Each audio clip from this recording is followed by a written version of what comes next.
and then following through with the toe. So your heel's making contact with the board somewhere down here, and then your toe follows through. So first off, maybe get comfortable with using just the heel to make a beat.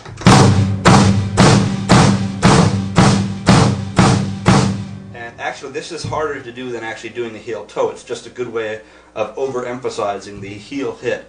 And once you get comfortable with that, it'll become a lot easier.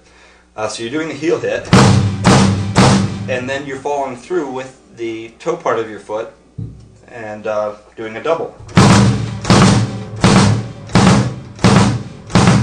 So you can get incredible speed out of this, but it's all still one motion. And that's my favorite part about the heel toe technique, because in any beats you're playing, you're not switching from a single to a double, you're just switching from a single to a whipping motion that produces a double. So it feels the same for your leg, it's just a switch in how you play the foot. So it's very similar to how you play doubles and singles on the snare. Your arm swings once, but you get a double or a single out of it. So again, with the heel you're getting a kick out of that, and then following through with the toe here.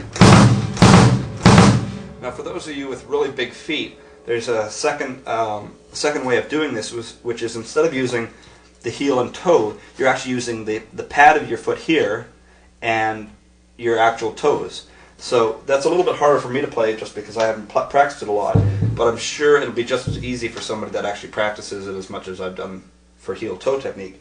In essence, you could play this technique all the way back on your board.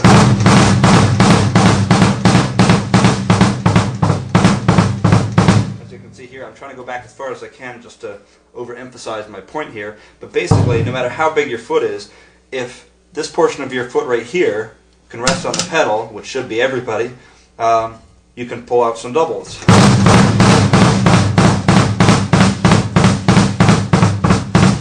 So, and if I practice that as much, it'd probably sound as smooth as my heel toe, and the acoustics would be just as good. So that's the basics behind using the heel toe technique, and I want to warn you, it won't come overnight for most people. It took a couple weeks of just playing it every once in a while and getting used to it and trying to implement it into a couple beats, and then it became very comfortable. And like I said, it's exactly like playing a single.